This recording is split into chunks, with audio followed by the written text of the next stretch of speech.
বেশ কয়েকদিন হয়ে গেল কাতল মাছটা খাওয়াই হচ্ছে না। ওই তো মানে সেরকম ভালো মাছ তালে পড়ছে না, দেখা কেনা হচ্ছে না। তো মোটামুটি এই মাছটা পেয়েছে, তো ফোন করে অবশ্য বলেছিল যে এরকম ধরনের, তো ভাবলাম যে আনতে বলি, যেহেতু মাছ নেই ফ্রিজে, মানে অন্য মাছ আছে, কাতল মাছটা নেই। তো যাই হোক বন্ধুরা, সবাই কেমন আছো? আশা করি ভালো আছো, আর আমি তো খুব ভালো আছি। তো দেখো, সকালবেলা ঘুম থেকে উঠে কাজকর্ম সেরে এই যে মাছটা নিয়ে আসছে। রাত্রিবেলা মানে ফ্রিজে রেখেছিলাম, তো ভাবলাম যে রান্না করব, বের করে নেই। তো কাজের আগেই মাছটা বের করে ভিজে রাখছিলাম। তো কাজকর্ম সেরে ভাবলাম চানটা করব, যেহেতু মাছটা কেটেই রাখি।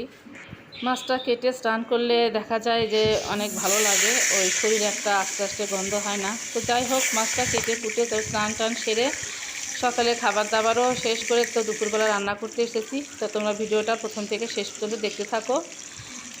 তো মাছগুলো ভেজে নিচ্ছিলাম। প্রথমে ভাবলাম যে মাথাটাই ভেজে নেই, যেহেতু কুমড়ো নিয়ে আসছে, চাল কুমড়ো। তো চাল কুমড়ো দিয়ে ঘন্ট করবো মাথা দিয়ে, আর এই মাছটা রান্না করব এই তো কাঠকচু আর আলু দিয়ে। কেমন জানি বেশ কিছুদিন হলো এই মাছ আমার কাঠকচু দিয়ে খাওয়া হচ্ছে, মানে কাঠকচুটা এমন ভালো লাগছে ইদানিং।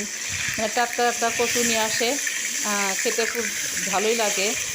তো সেই জন্য ভাবলাম যে কচুটা দিয়ে রান্না করব। অনেকে হয়তো ভাবতে পারো যে কী খাবার খায় কচু দিয়ে, কচু দিয়েও কিন্তু খাওয়া যায়। এরকম আগে আমিও ভাবতাম। তো একদিন ফার্স্ট টাইম খেয়ে দেখি না, ভালোই লাগে। তো ভাবলাম যে কচুটা দিয়ে রান্না করব, আর মোটামুটি দেখি সবাই পছন্দও করে। তো যাই হোক, সুন্দর করে মাছগুলো আমি ভেজে নিচ্ছি একটু কড়া করে। আর আমার বাসায় একটু কড়া মাছই খাওয়া হয়, একটু নরম মাছ কেউ খেতে চায় না। তো যাই হোক, সবগুলো মাছই ভেজে নিয়েছি। তো এখন তো তরকারিটা রান্না করব। তো প্রথমেই আমি কিন্তু গোটা জিরে ফোড়ন দিয়ে দিয়েছি, আর আলুটা দিলাম। এই তো 5-6 সেকেন্ড একটু ভেজে নেব, আলুগুলো একটু ভেজে নিলে ভালো হয়। তো তারপরে আমি কিন্তু যে কচু এই সবজিটা দিয়ে দিচ্ছি। তারপর আমি একটুখানি লবণ আর হলুদটা পরে দিয়ে দেবো। লবণ দিয়ে আগে একটু ভালো করে ভেজে নেব, লাল লাল করে। আসলে কথা হলো যে রান্নাটা জানা থাকলে মোটামুটি সব ধরনের মাছ দিয়েই, সব ধরনের সবজি দিয়েও কিন্তু খাওয়া যায়। এটা একটা বলতে পারো এক একজনের রুচি, অভিরুচি। অনেক সময় হয়তো বোঝা যায় না যে এই সবজিটা দিয়ে রান্না করলে কেমন লাগবে, কিন্তু রান্নার পর যখন খাওয়া যায় তখনই বোঝা যায় যে না, কতটা টেস্ট হয় বা কতটা ভালো লাগে। তো যারা সব ধরনের সবজি খেতে পছন্দ করেন, তারাই শুধু বুঝতে পারবেন যে না, সব ধরনের সবজি দিয়েই সব ধরনের মাছ মোটামুটি খাওয়া যায়।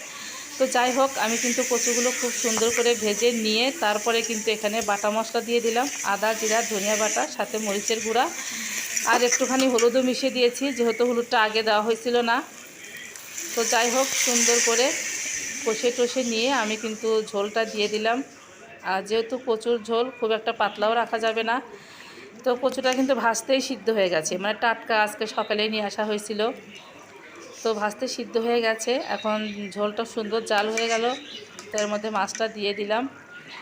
আর দেখো, ঝোলটা কিন্তু অনেক সুন্দর হয়েছে, কালারটা খেতেও খুব মজা হয়েছিল। বিশেষ করে কচুটার কোনো গলাও ধরেনি। তোমরা কে কীরকম খাও অবশ্যই জানাবে, আর কে কে কচু খেতে পছন্দ করে সেটাও কমেন্ট করে জানাবে।